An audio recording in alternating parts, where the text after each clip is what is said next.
兴奋，因为今天我们要讲的 topic 呢，都是大家一直敲碗的，就是邪术、降头术到底是什么？然后这一集又是水哥跟我们分享，因为他的这个玄学知识跟经验太多了，然后他就想跟我们聊一聊关于他之前看过的，就是你的其中一个师傅，对吗？对。好吧，欢迎大家加他 IG。大家好，因为我记得第一次上 Alicia 的时候，那个短片一出，就有人说要 Alicia 分享多一些这些邪术啊、降头啊、嬷嬷啊、女巫啊。那我就心想，我有些什么东西可以和你们这些朋友分享的？毕竟我也是学这个。然后我就想，这个不是我处理的个案，但是是我亲身经历的个案啦。像我记得我在2012年的时候，我就有认识过一个泰国的师傅。这个泰国的师傅啊，他就是一个，他从小大概4岁5岁的时候就被送去泰国里面当和尚，因为风水师讲他的八字不能够和爸爸好好的相处，然后他就因为住在科大嘛，他就送去泰国那边做和尚。他是马来西亚人，马来西亚华人来的。当时他去了泰国当和尚，直到20多岁才回来还俗啊。我认识他的时候，这个师傅应该40多岁啊，当时我20多岁，他大我整。哇，他很年轻，现在40多岁。他很年轻，他的样子是很开心的，他样子很开心，然后他身材比较矮小的，然后有一点肉胖胖那样子，但是他样子却好像那个香港的演员叫莫少聪。不是吧？因为他眼睛大大，然后他很喜欢笑，他的笑容现在还在我的脑里面，因为他已经离开了，圆寂了。我就跟着这个师傅，他指点我很多东西。当时我还没有开始灵修的这一 part 的，我只是因为运程不好，然后有朋友介绍，我就认识了这一位泰国的师傅，这样他就和我很 close。我是从他那一边开始看到很多灵异的事件，这样我就讲其中的一个我亲身经历的个案啊，这个是降头术。什么是降头术？解释一下。有很多范畴啊，但是我的认知不多了。降头啦，它其实是有来自于印尼啊、老挝啊、泰国啊，他们都是以一些古老的方式啊，去影响你的磁场，用一些咒语或者你身上的一些物品，我来影响你的磁场。就好像我那时候走歪的时候，它轻视你的那个心智，所以有些人他们中了降头过后，他们就会有幻听啊、幻觉啊，或者是有一系列不寻常的东西发生。这个是我认知的降头啊，但是更深入的可能要请一些阿詹或者是一些鲁西就是一些森林的修行者，他们可能知道的更多。因为毕竟我不是在这一个范畴，我是经历过这一个降头的过程，我才和大家分享啊。这样说回去，这个个案其实是我一个亲戚的孩子来的，然后很 close 的。这样突然有一天，他的母亲就告诉我和我太太，就说他的那个女儿啊，突然间不要回家，讲要搬出去住。我觉得奇怪哦，周末要搬出去住，然后再去追问的时候才知道，因为呢他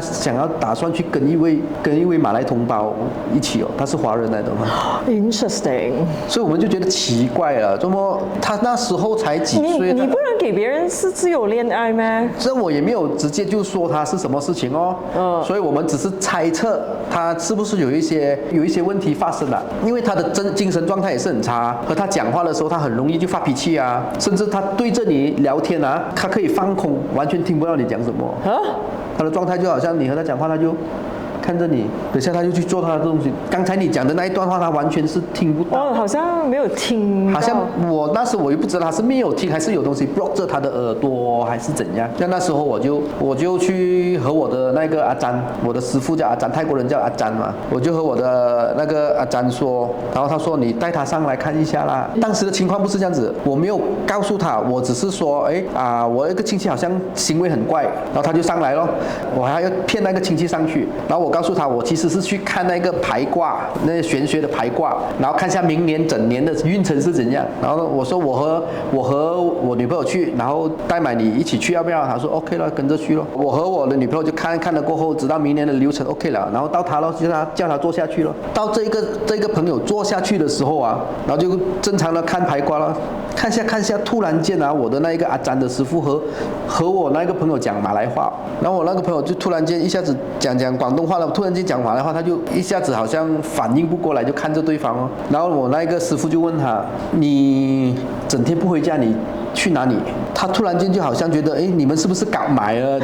换我兄嘞，然后偷我后宫？然后我那个朋友讲，没有啊，就这样子回答了，没有啊，然后他说没有，你时常想要不回家，想要走，你想要去哪里？他这样子问他了，他就没有出声了，这样开始了。我以为没有关系啦，都是蠢来啦，你这样子讲一下，我没有看过江头的嘛这些东西。我记得我那个师傅是这样子，他拿一盘水，大概这样子啦，那些我们茶餐厅啊洗杯洗小的那个不是那个洗汤匙洗什么的那种 plastic 盘罢了，拿下来倒水下去，放着那个水还是矿泉水的倒下去，然后他就拿一粒那个麻风干 lime， 我们马来人用的啊麻风干，然后他拿一支那个你们马来人的那支刀啊 ，Keris 就在我面有机会前展示给大家看。在我面前啊，把那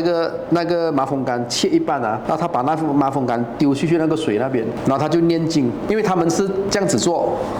两对面坐，我记得当时的画面两对面这样子坐，我就坐着 Alicia 的位置哦，然后我就和他一起看哦，然后再去看他念经的时候啊，那个水啊会有漩涡，那个麻风杆会转哦，我觉得哇 magic， 我说超自然的能量，我就开始哇，點樣整呢啲符 fit 點整是怎樣？他控制到那個水可以自己動。我沒有啦，我還是懷疑的心態的，呢條友係咪知道咗，所以先表演哦，這樣子就這樣的心態啦。OK， 過後他就開始哦，因為那個朋友坐對面嘛，我那個阿詹師傅就這樣子把手放上那個桌子上，就叫對方抓着他的手，用左手扣着左手。他這樣拐的那個親戚，我也不懂哦，可能他去到他的磁場，他不能夠 control 了。哦，他控制他可能那些東西能量又弱了，他就聽話哦，他就抓着他的手這樣子，手和手這樣子相扣，環環相扣，然後他開始念經了。他拿着那個 Keris 啊，他講那個是拿督工的刀，confirm 是 Keris 哦。然後他拿着那個刀啊，他沒有很用力，他只是拍對方的，拍我那個朋友的手臂，左手這樣子拍，然後他念經上念，拍，然後拍了一次、兩次、3次的時候啊，他叫對方放手，這樣對方就放手哦，然後我的那個朋友就開始吞平了，暈倒了，他直接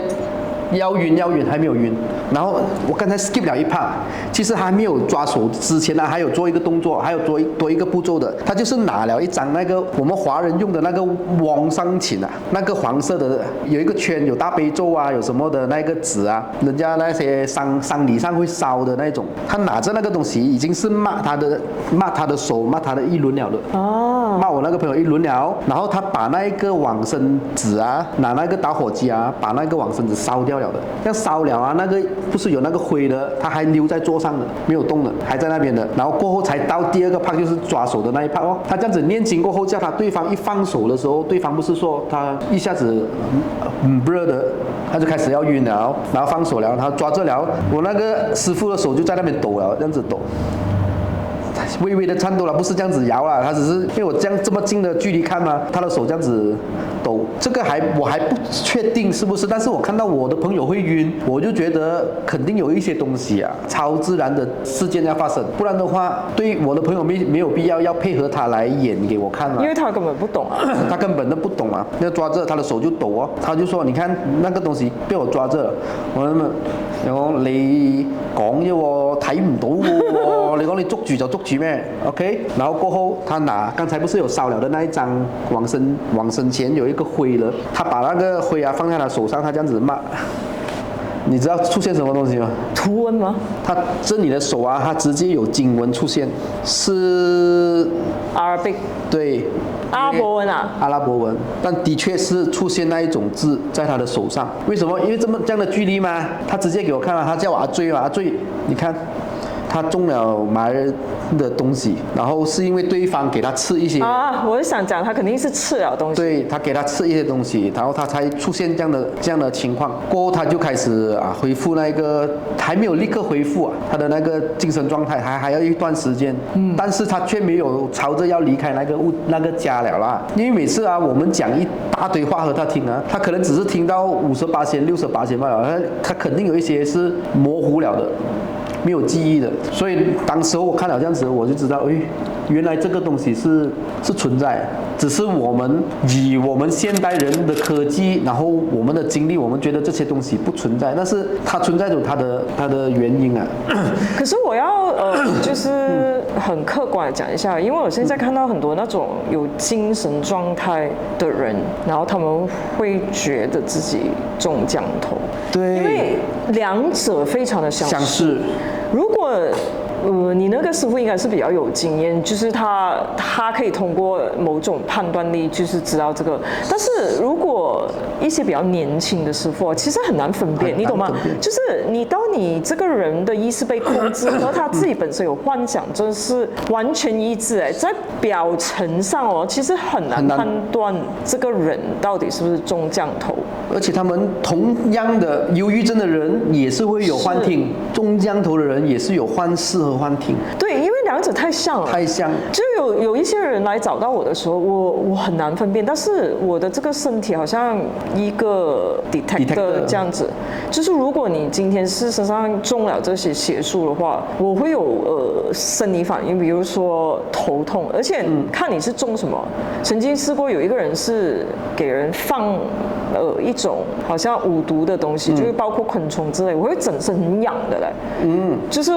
看他中什么，如果是鬼降的这一种，符咒降的这一种，因为回到来马来西亚，我真的是学到太多了，因为基本上国外最多也是 cast 一个 spell， 他们那种所谓的 spell 就是很 soft approach， 就是非常的 mild， 然后这里的是马来西亚尤其是掺杂了很多人不同种族的东西，比如说有印度、泰国、马来人那种 Jawa 各种各样的，然后有时候一些师傅他们是掺完所有东西在一起，然后就好像发明了他们自己的那个法门，然后他那个法术的东西，然后已经 improve 了，所以其实这里的降头跟什么术，我觉得马来西亚算是很 advanced 了，是因为它是没有一个就是 background， 它已经混合全部东西，所以要怎样去分辨到底是不是中降头呢？如果你没有修行、没有修法的人，你是很难去分别的。但你可以尝试啊，我是建议啊，如果你怀疑你自己是中降头，你可以去一些大庙，就是说那种很正规的泰国师傅啊庙 ，OK， 你去佛堂这种直接是大庙里面不能是佛堂 ，OK， 佛堂有些可能是那些人只是禅修，没有一定的那个法，因为有些和尚他们的确修行到某个 level 啊，他不会解降，但是他的能量能够 detect 到你是不是的，所以当他和念经给你或者破水给你的时候，你立刻会有反应。肯定吗？肯定会有反应。就你见过这么多个案里面，我连我自己，如果我自己身上有肮脏的东西啊，我拿那个鲁席就是那种有一尊修行者叫鲁席，我们的祖师爷啊，我请他来加持一盘水，然后我放花下去，我自己冲凉，我立刻呕。我想问你，鲁席不是灵来的吗？就是他不是鬼吗？他不是修行者来的。哦，这个我不知道，因为泰国的东西我没学过。他不是鬼来的，他是祖师爷。所有你看到泰国的法术，他就是创始人呢。因为在佛教还没进入南传，所以他是和尚。他不是和尚，他是修行者。所以有时候这些文化掺杂了，在佛陀还没有把这个佛教传入去泰国之前，他们肯定会有自己的信仰了吗？自己本身的信仰吗？这样他们的信仰就是这种拜山神啊，拜什么啊，鲁席啊。这样佛陀来传法的时候，的确是要开始进入的时候，他不可能改掉那些人所有的信仰，所以他只能够在上面再加一层佛法。所以你会看到南传的，他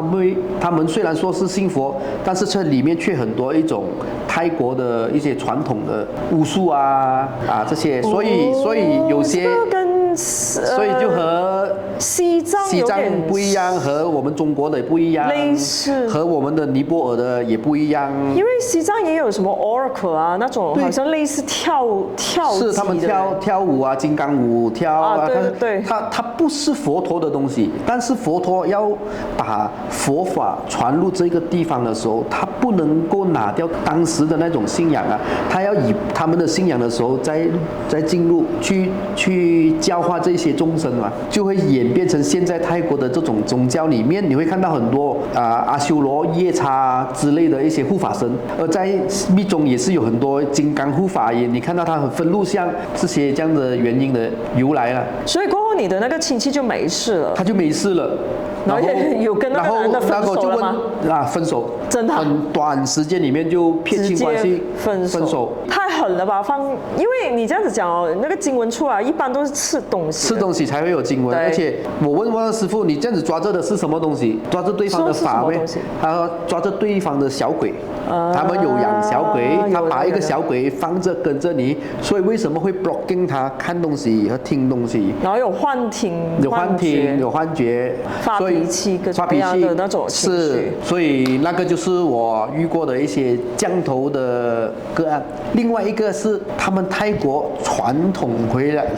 传下来的说牛皮降啊。哎，我有听过，到底是什么？我是本身没有看过，其实觉得回来马来西亚，我真的是可以学一辈子哎。这个是我没有学法的啊，但是我是因为跟你这个师傅很 close， 又去那边聊天的时候，他又有刚巧有人来的时候啊，那我记得当时那个人是被人搀扶着来啊，男的还是男的，就很壮的身体那种。看到他的时候已经不是很壮了咯，因为什么？你被这个东西折磨到你，因为他的肚子，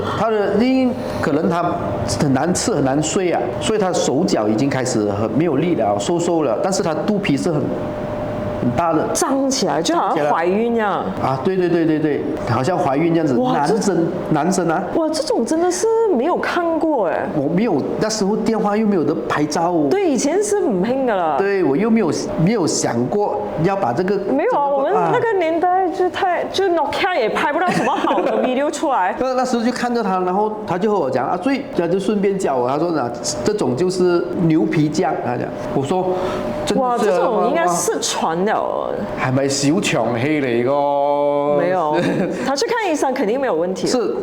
找不到任何的東西。對，就開刀他們講開刀又沒有東西，不可能幫你開刀。因為醫生不可能，他找不到東西，他不會幫你開刀。最神奇的是什麼？那個人就很難做啊，他就躺下來了，他就開一張那個草席，他就在他的家的客廳這樣子躺下來。然後我那個師傅也是類似是這樣子哦，我覺得他那一盤水啊，是和高靈溝通的方式來的。就可能他在那盤水裡面有看到哦，他會看到東西，他會看到東西，而我看到就是一盤水哦。這個跟水晶球很像啊。可能他們就比較是一個工具啊，他的一個媒介，或者是他對 low cost 的啦，也是一盤水就搞掂了，然後丟那個麻風乾上去。他念經的時候，他也是在那邊看。那轉啊自己？那一次沒有轉。哦。但是他看了過後，他就問他，你是不是和人家在生意上有一些瓜葛？因為那個被下降頭的人啊，也不是一個普通人啊，他是撈偏的打一弄啊，放賬出去的。他就說你是不是和人家股東有做這個東西？他說是不是有一些財務上的那個糾紛？他說是，但是他現在已經沒有力去處理了。他躺在那邊，然後那個師傅就開始念經哦，我們念經泰國的經文，那時候我也不懂他念什麼。哇，你那師傅也挺好人的。但是我那個師傅就是，畢竟這個真的是很難解的，這種已經失傳了啊。我覺得還沒有失傳，但是懂的人很少人會做這種牛皮醬。是下降的人也應該是收了很多的錢才會去做這種讓人家致命的降頭，不然的話，我覺得蒙昧心手大痕，他也不可能會下你降頭，因為反噬的力量其實是很大的。而且尤其是你那師傅破了，就好像你吐一口痰，它不會無緣無故的消失的嘛，明白嗎？那個魔法，它細菌還是那邊，它永遠在那邊的，只是它以不一樣的方式又轉移在這個空間，是這樣。所以降頭當你一製造出來了過後，它就是有一個 energy 在那邊，它不能夠被轉換，真的是這樣。所以很多古老的方式是把這個東西轉移去一些土地、死物啊、那種樹啊、花的身上，讓它去承受。甚至有用動物的，讓它去承受。所以我的認知是這樣子啦，因為畢竟我不是這一環的專業。這樣講回去，那時候他那個人躺在那邊，肚子是這麼高哎，他叫我站上去他的肚子，我當然不敢啊。整個人這樣子啊？他說你站不下去的，他肚子是肯定很硬的。然後他按給我看，他的肚子就真的是按不下去的。這樣子啊？類似是你按你肯定人的肚子這麼大，你按的時候他一定會凹進去的嘛。他按的時候啊，你只是看他在皮肤的表层只是一点点凹，所以你感觉上是整粒皮球 balloon 在他的肚子里面了。他叫我石头吧，叫我站上去哦，等一下他嘣一声爆掉怎么办？然后那时候他就拿一块经文啊，很大片的经文，泰国经文，泰国经文的一块布。我曾经在某个人的频道看过他们用这一块布，但是方法是完全不一样的。你师傅那个是真的啊？你哦，就是这里有很多翻版的是吗？那这种到处都可以，你叫我写一张给你可以吗？因为你启动有翻版的，当然有啊，经文谁不会写？哦，但你要启动这个经文的力量，你还是要某些祖师爷帮你啊。我给一个家电话，你没有给 password， 你可以用那家电话吗？不能够嘛，你最多是拿那家电话装模作样，hello，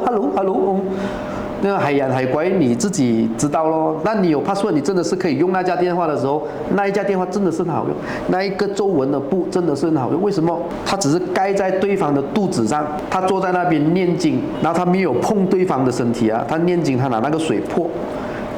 我是在现场看着他的肚子慢慢漏风这样的。他没有痛苦的挣扎在喊吗？啊，他一点疼痛都没有？没有痛，他肚子慢慢小，然后直到他整个肚子是软化了，当然不会立刻恢复平坦的那个肚子啊。为什么？毕竟你膨胀了这么久，就好像还有一点，但是不像他进来的时候已经那么硬。他拉开那个布的时候，我看到那皮皱皱的，就好像胖的人，就好像那些人减肥成功，然后过后他们有这个 excess meat 啊，我们叫妊娠纹 excess skin， 妊娠纹就好像那些怀孕的妇女，她们可能皮肤撑到太大，她们生产过后会有那个妊娠的纹在那边。那纹路我没有看到，但是我直接可以肉眼看到她的肚子是平坦了许多，接近60-70%。所以师傅有讲要下牛皮这样是怎样下的吗？哦，这样我就没有问了，他可能也不告诉我。哇，也有这种毒哎，我自己听到都很蛤蜊。我听到我肚子也突然间很胀。你会有那个就是回忆起当下的，但是这个师傅还有告诉过我，那我有一些朋友也是修法，所以他这样子破了过后啊，他对方的那个降头师会不会反射，然后就包庇还是怎样啊？这样子会不会包庇？会不会像电影这样子？我却不知道。但是之前的那个个案抓了对方的小鬼啊，晚上对方的巫师有去我师傅那边讨回他的小鬼啊，就是他们禅定。哇，那对方师傅也蛮厉害。当然了，他可以做这样的东西放过去。那师傅可以就是通过禅定知道你的师傅的盘在哪里？哎，肯定找的，因为他的小鬼被他抓到，你是说他本人过去还是他的灵魂？他的灵魂过去，因为我那个师傅不睡觉的，他只会禅定。不睡觉？没有睡觉的，每一天他睡觉的时间就是禅定的时候。他在禅定的时候睡觉吗？他算是吧。是禅定的时候，就是他复查的时候。我认识他，没有看过他睡觉。哇，这种也有修仙的各位。他的确他是高人哎。他的确是高人哦。然后我这个师傅帮过很多人啊，他自己也难逃那一个被反射。他被反射到怎样？ lung cancer 啊？他不抽烟吗？他有抽烟，但是他可能是他抽烟的。可能你会觉得这样子哦，但是他的 lung cancer 去到某个程度是医生说他没有了的了，但是他还可以延寿多10年。10年没有看医生，没有吃药。也说医生说你不可以出院，他硬叫他的家人来载他走。他说他从这一个桌子走去那一边，他也走不到，他的身体这么糟糕。哇，他可以延寿10年。然后他的师傅在泰国的，我这个阿展的师傅已经105岁，那时候他说和他讲你还不能够走，你还有10年要做。然后他就慢慢身体就康复好。然后我就以为其实这个师傅过关了，然后最后他不2017年的时候还是多久的时候，他还是离开。很短的时间，1-2个月时间开始知道自己不行了，他就交代很多东西，然后他就离开了。所以他其实这么用心去帮别人做事，他其实遭到反射。他可能是他这一辈子的功课吧，他累世不停的轮回回来过后。可能他有某些目的要去做然后这2个是比较深刻，其余的爱情，第一个是情酱，第2个算是什么酱？牛皮酱他讲。牛皮酱应该算是，因为那个是跟钱有关的对。他那个应该不是放鬼仔去弄了，就是他肯定是吃下去，因为那时候没有学法，可能他也觉得我和你讲你也不明白，他就随便和我聊聊，这样子就告诉我整个过程。其实我师兄也有跟我分享过，他以前老师跟老，因为老师傅走了过后，就好像我们就只有领导的样子，然后真正的师傅也还没有被选出来，我不懂时间点还没到还是怎么样。然后老师傅他就有跟过老师傅去解这些东西，然后他告诉我，就是一个小女孩8岁，她有3个像你这样壮的男人抓住她，她都可以甩开，而且呢夸张到怎样？那个是20多年前的事。他讲那个小女孩可以飞檐走壁，真的是爬在这样子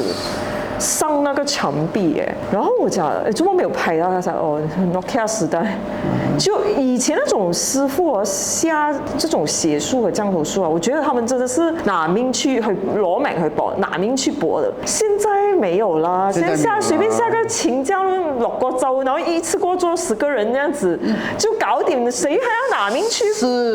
搏啊？以前的师傅真的很认真一下的嘞。不是啦，我觉得因为以前啊，那个下降头的那种材料啊，那些地方可能那个法律还没有管制到这么严呢，因为可能他们很多那些邪术的材料啊，需要死人的头发啊，或者是死人。现在泰国还有的啊，还有，但是他现在有什么不是吗？有，但是你确定是真的尸油还是怎样？因为可能那个法师也觉得我冇理由咁大犧牲冒住坐監嘅嚟幫你落呢個降頭嘅。没有，在泰国好像是允许，不是吗？不允许了，我觉得应该不允许了，因为你看那些啊，有时候那些小鬼啊，他们是把那些堕胎了的胎儿啊烧成干尸，然后再放那个蜡帮他们密封，过后再念经，不给这个小孩子啊投胎轮回啊。对，我曾经问过一个老女灵，她就是给一个师傅收了，她30年代就去世了。我讲你做了这样久，这么不好像离开还是怎样？她就讲她不可以，然后我就觉得很奇怪，她就讲因为我就是跟这个师傅好像达成了某种共识这样子。我讲喂，你30年代他收你都应该他走了吧？他就讲他还有他的徒弟这些，对。然后他主要原因是因为他讲我不理解泰国的东西，就是好像灵也可以成为仙的，就鬼灵这些可以修成仙之类的。我也不大清楚，但是我觉得那种小鬼的，因为我不懂的东西我不可以讲，因为你不知道讲这个是很糟糕的一些行为嘛。但我讲我懂得的东西啊，师傅有教过我的，就是他们所谓的那些小鬼有分的，库曼通和洛果是不一样的东西来的。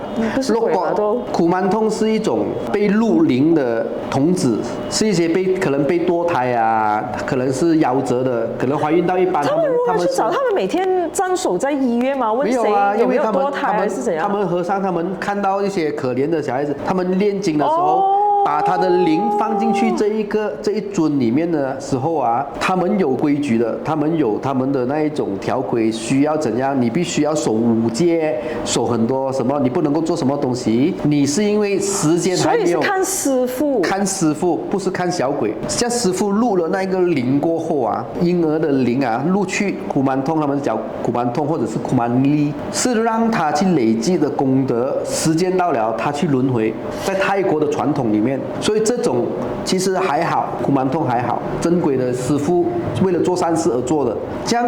洛克是那一种巫师，他们拿来做事情的时候做的，它反应是很快的，效果是很快的。为什么？因为它是没有的轮回的，因为它是整个胎被烧成干，然后密封，然后再以咒语和法术把它捆绑在锁死在里面。师傅如果走掉了要怎样？他要留一套方法去控制这个灵哦，就是他的徒弟这样子，像那个女灵告诉我这样子。这样如果你控制不好，这个他是没有情面的，因为反正我都不能够轮回，所以他的怨气是非常的大。为什么锁他？就是要他有累积很大的怨气，怨气很大的灵啊，他的能力越大，所以他可以让人家发生车祸，让人生病，让人中马票，是因为他有那个powerful在那边。所以以其实这个灵它，比如说他那个师傅到某一代的时候失传了，这样他没有人在控制他，他会去哪里？这样我也不知道这。样他还可以就是被超度还是怎样？不能够，因为你没有找到法门，我觉得他应该是被锁在那边，除非有一个人，有一个师傅有解开他的一个法门，才可以把他释放出来吧。哇，好可怜啊！很可怜，我那个师傅他也是有这一种这样的工具的，其实怎么他会用？我也不知道是不是他的师傅传给他的。然后让他去处事，因为这个东西如果人善，你只是拿它来做善事，或者是你斗法的时候，对方的邪师要和你斗法的时候，你必须要有一些更凶的去帮你去挡一些东西。可是那个小孩不能轮回耶。我那个师傅带过我一个朋友去，当时我没有去到，他曾经说他那个师傅啊带他进去他的山洞里面。我那个师傅啊，其实他有一个山洞藏这些东西，他说这些东西不能够放在家的，他爆出来那个干尸啊，我那个朋友看了过后啊，几天不能够睡觉，吓到。为什么？虽然是干尸啊，那个干尸的头发和指甲还是会长。蛤蜊没有，你幸好，我说幸好我没有去。哇，好邪门呢！好邪门！但是我觉得我们没有必要去接触这一个范畴啊，只是知道多一点，我觉得还好啦，满足一下大家的好奇心。毕竟你越叫你不要去了解，你反而想要知道更多，就让我知道的我就摊开来和你们说了。那我也不加，我也不减啦，就我知道这么多，就告诉你们这么多。他们还有更多很多写法，但是我不清楚，也分享不了这么多。师父有讲到最后，这些都是因为他拿到你身上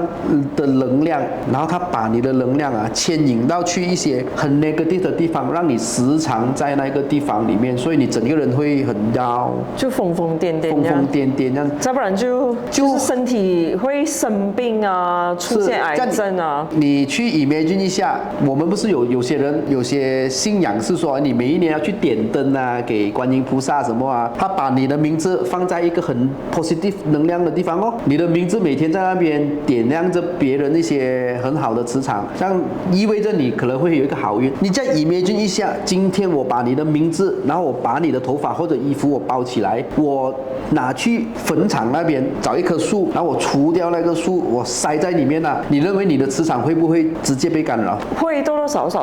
少少，肯定会，因为你人有身体跟灵魂嘛，你的灵魂跟你身体分开了，其实这我讲的只是很表面的东西，他们可能里面还有更加细节的东西，真的是学不完这个学问，因为太多，在马来西亚太多不同种族的，什么还有一些，比如说沙巴汉啊，他们那些也很强的，你懂吗？就是他们，我有听过一个马来朋友，就是说他中学的老师，就是类似这样子，就是他肚子突然胀到很大，然后他就突然死亡这样子，然后每个人都讲他被下法，然后还有以前的那种什么断头术啊，那种飞头降。其实讲真的哦，马来西亚这个是一个很神奇的国家。我讲到我好像不是马来西亚人，因为我真的是回到来哦，西方讲那种什么下诅咒，哎，根本就是有点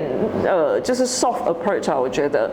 就是他们主要在抢了，这已经混合太多东西，而且这也是有很多那种远古的，比如说我师兄有讲过，他讲其实哦最难解的这样应该是印度人的这样，因为他们有很多那种古老法门是失传了的，然后你们现代人也要去解，也是很难去解锁这个东西，然后就各种各样。我师兄有分享过那个飞檐走壁，那时候我真的听到他讲，这个你要真人看到你才会相信，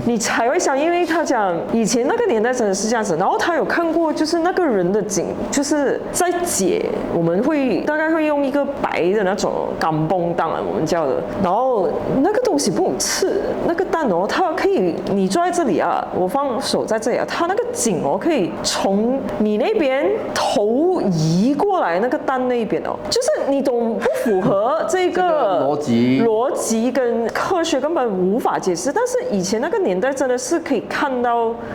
这种这样子的一个东西，然后就各种各样的那种，现在我觉得很多那种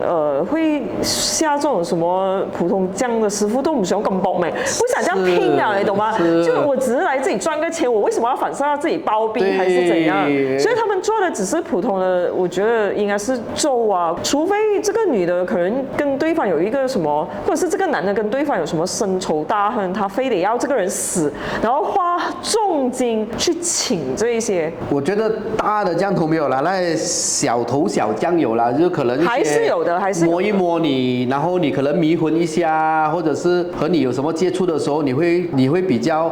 沉迷于他，可能这些小降头这些情降还有吧，但是这种拿人命的这种降头可能我没有多少个师傅要做，你要想一下他帮他解这个牛皮痂，他一定会反射的，因为我们那个能量它存在了在这个空间嘛。对啊，他不可能我的师傅拿掉，他一定把这个东西放回去，哪里来就回哪里的。他们对啊，就算连我们有时候就是接触到一些邪术的东西啊，我们自己都会生病的嘞。会是，对啊，而且呢，那种病哦，就是你懂发生什么事情了，病1-2个星期这样子，整个人的气场很不好。反正就是你睡觉也可能被影响到，就睡眠质量特别差。讲起这个，很多年前，9多年的时候，我曾经在这个 club 已经没有在了，但是我不想讲是哪一个名字，因为这个 club 应该是在3-4年前 MCO 的时候就关闭了，但是在Jalan Pyramid 的，然后我在那边做 cashier， 然后这个 club 呢，当时是风靡一时的，然后它里面有很大个鱼缸养鲨鱼啊这种，我不懂，就反正你们有去过就大概懂我在讲哪一间。然后呢，我在里面做 cashier 的时候，就这个我不懂是不是降头，那时候我还很小，17岁吧，对，我刚刚就是中学毕业出来去那边打工而已。然后就有一天我是做早班，有一段时间1个月，因为不懂什么原因被派去做早班，早班就是从12点开到下午6点半这样子就下，然后就只有一个 cashier 跟一个属于 bartender 这样子的人，通常就有2-3个人，因为我们是 night club 嘛，早上它只是好像 restaurant 这样子送食物而已。然后呢就很奇怪了，有一天我做了差不多2-3个星期1个月吧，我在数钱，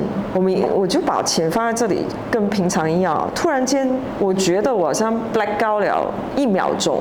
可是，在现实里面哦，就是之前过后我认识一个人，他讲你懂你当时发生什么？其实我不懂，我是10年前过后去完英国回来的时候，有一天遇到我朋友的朋友，他讲你就是当时候那个被下法的华人 cashier， 你懂我们在 CCTV 看到你做过吗？就是你在算钱，把钱放在这里哦，你后面那个 bartender 他不懂从口袋里拿出一个什么，然后在你面前晃了一下这样子，好像在你面前这样子，就是好像闪过他的手，然后你整个人盯在那里5分钟，其实很久了。然后他把一叠钱拿走，放进口袋里，然后你还站在那边了，动都不动。然后5分钟过后，你才开始很慌张找钱。然后他已经回来了，就是他放钱了过后再回来，然后他就讲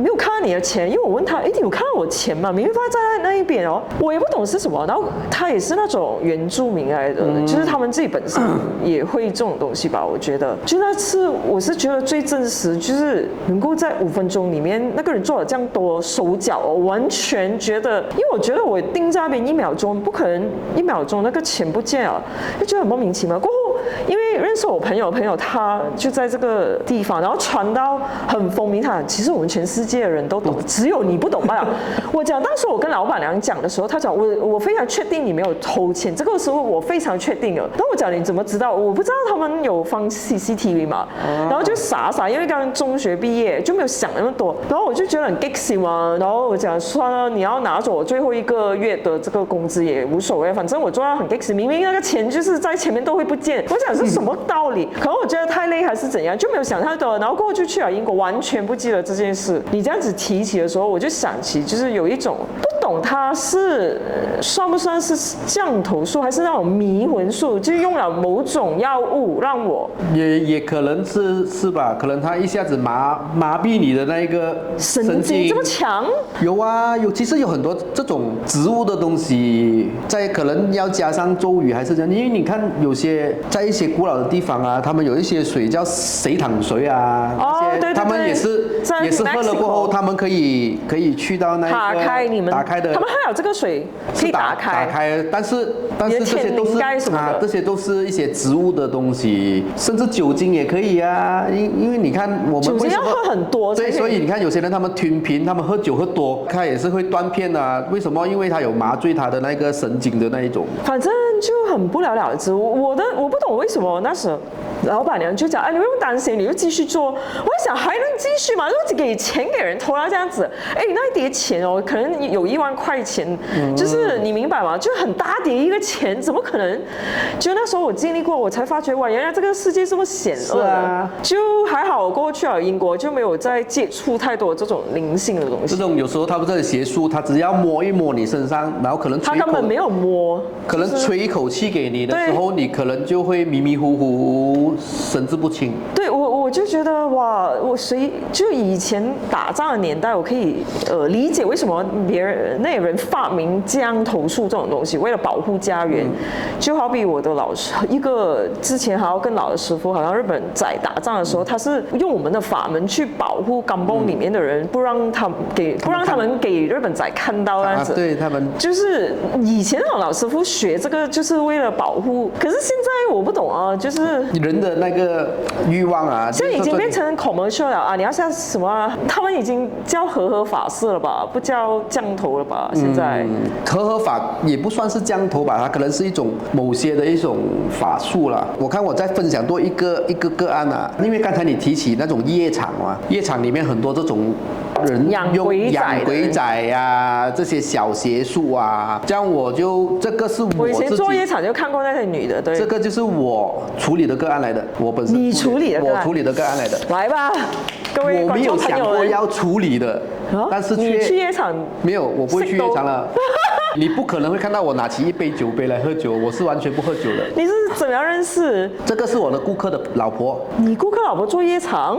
对，她是泰国人来的。然后我顾客是捞偏的。OK。然后我是卖保险的，我的正职是一个 insurance agent 来的，所以我就去谈了保险过后，因为他们刚刚结婚嘛，对，他就说，我也想帮我老婆投保啊，明白了，这样就叫他老婆下来咯，这样老婆就下来，我第一次见他老婆，然后他老婆就和我讲他的资料了，然后过后我有问起那种健康的情况了嘛，他就讲他的那个腰椎啊、脊椎啊、背脊骨那边会痛 ，lower back 会痛，晚上不能够睡，然后问他你有去看医生吗？他说还没有，然后我就说你可以坐下来，我 roughly 这样子看一下，你是歪了还是其实是你是肌肉酸痛？让他坐下来的时候，让我用2根手指。现在做保险已经要一腳踢啊，睇咩唔中太正啊，没有了。因为你要知道哦，当我卖一份保险出去啊，我没有很好的 declaration 啊，等下 reject 他的 claim 的时候，我要面对我的顾客啊，所以 check 清楚好，然后我就用我的手啊，2根手指罢了，因为我要去 make sure 他的脊椎有没有移位，这样我就拉到一半的时候啊，我突然间我的手有那个能量一下子刷到啊，我的手直接会拍他的那个背后，然后我就开始拍啊。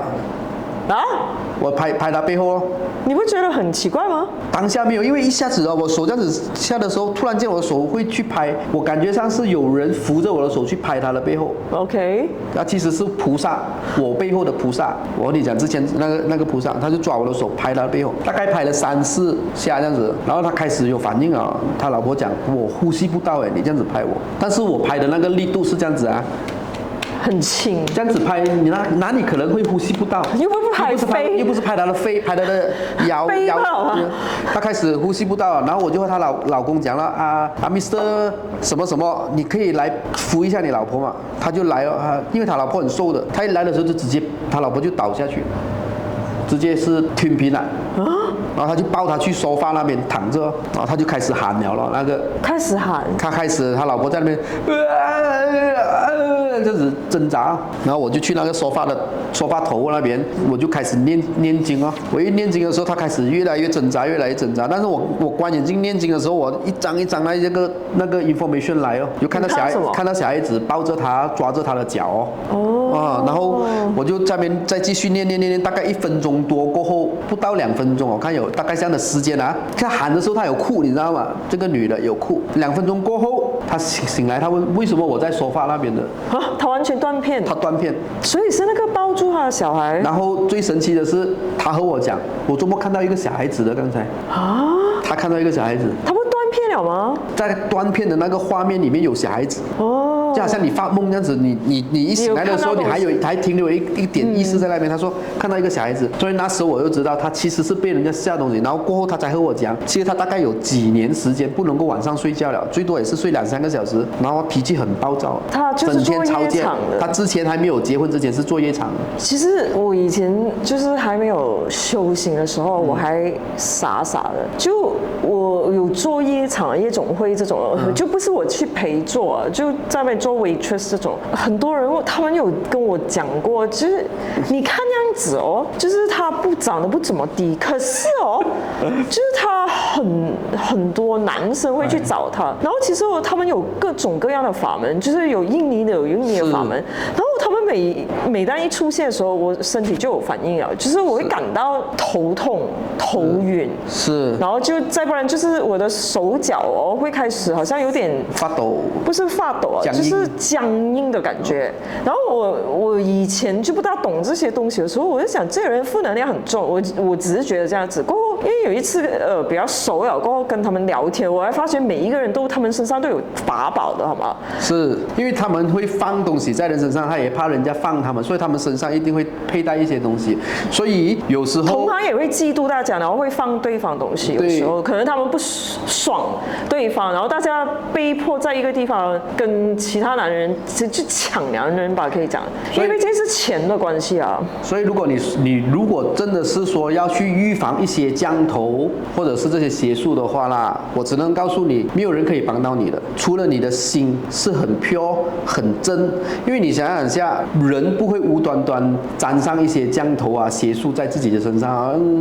无端白事我做咩落你講頭？通常都是財務糾紛啊，或者是情感的關係啊，或者是去一些夜場啊、喝酒啊、賭博、欠錢這種不好的。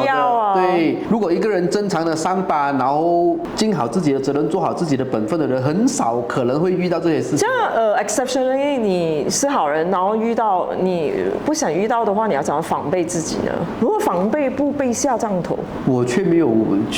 真的去了解過這個我真的是不大懂什麼方法可以。但是如果一有什麼事情，我就往大廟去跑，找老和尚。其實我個人認為啊，除了就是要正能量以外，很多時候啦，就是因為畢竟下術法術是要付費的，就是那個人是有一定的目的性，你先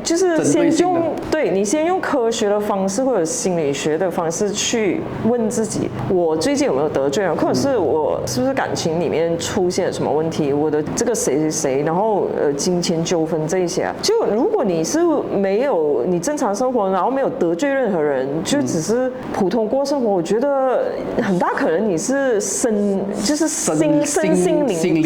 上的問題。但是呢，也有就是我自己本身也有看過這種邪術的個案，但是很多時候呢，也不要太擔心啊，這個東西是可以解的，因為像我講的，現在的師傅沒有要跟你拼命了，人家還要留住那個命去賺更多的錢去享受，就算不要去享受，去給自己家人也好，什麼都好，就人家還要留住他們那條命，沒有人跟你這麼拼搏到，除非你真的是給了一個天價這樣子，然後至於能是天價傾家蕩產，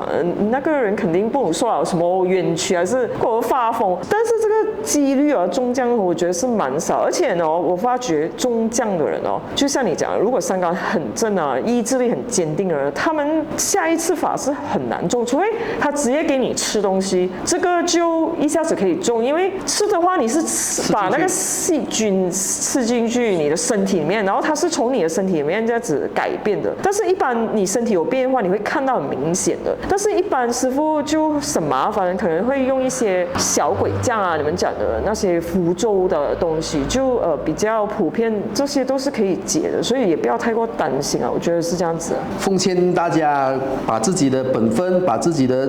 念頭修正好，其實是不怕這些東西啊，因為下降头，它最主要的也是要等你意志很薄弱的时候才可以有一个裂缝的时候。对，这样如果你自己是把生活过得很好的，把自己应该做的东西都做好，每个人都保持那一个慈悲的心、帮人的心、很好的心，没有想要去害人的心，我觉得这些降头也很难在你身上发生啊。因为我曾经听过一些居士告诉我，他们那种和尚啊，其实也有人去放他们各种各样的施法，然后他们